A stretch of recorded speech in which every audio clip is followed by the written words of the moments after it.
I'm Julian Phillips in for Andrew Schmertz. Another setback for the Comcast-Time Warner cable deal. The FCC is reportedly issuing a hearing designation order that would put the $45 billion merger in the hands of an administrative law judge. Experts say this could essentially kill the deal and is a win for critics who say the plan would create a monopoly and squeeze customers out of lower-priced options. Well, TV contributor and media strategist Rod Kurtz joins us now with more. Rod, the first thing off the bat here, breaking news. There's some talk that apparently Comcast might want to back out of this deal. What do you know about this? It's the big news of the day, and we're talking about a lot of money with $45 billion. And the best quote I saw all day was from an analyst saying that, you know, this is a little bit like throwing an elephant out of an airplane at around 10,000 feet. It's still alive, but it's not looking good, something to that effect. So, you know, obviously you're seeing a lengthy process here where the government stepped in, regulators looking at it, both the FCC and the Justice Department. There are issues over antitrust stuff, that kind of thing, what's in consumers' best interest. And I think we may be seeing the end of a very long process that probably came out as a disappointment to both companies. Well, you know, Rod, I think someone suggests that Comcast was trying, I'm using the urban vernacular here, trying to get over.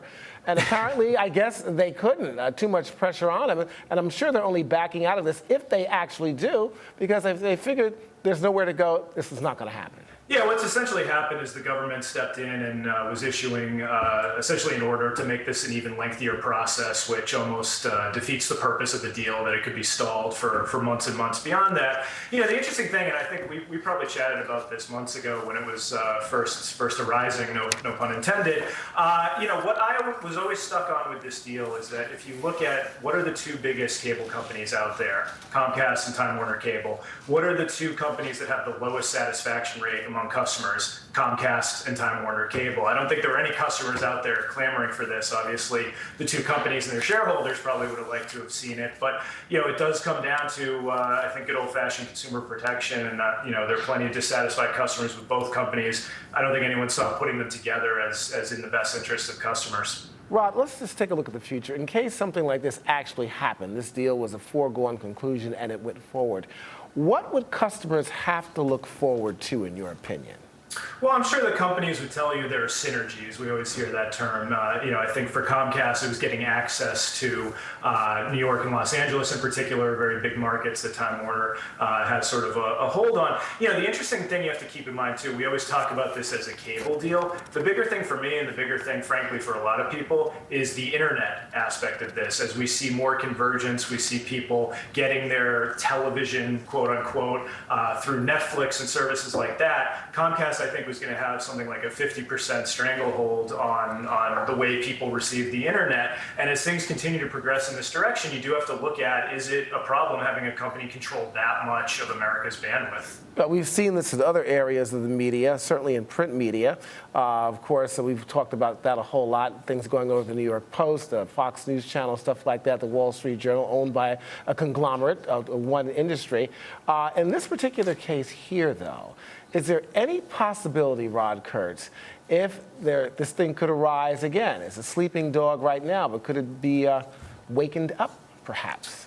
It certainly could be. I mean, you see this in other industries. Obviously, telecom is an example that comes to mind. You saw I believe, an AT&T and T-Mobile merger not succeed a few years back, but there's always rumblings of that kind of consolidation. So you never say die in this, and I think it's worth pointing out that Comcast is a tough company that doesn't like to lose, and I think we may be seeing the end of this particular deal, but they certainly have grand ambitions, and I wouldn't put it past them to perhaps put this on the table once again.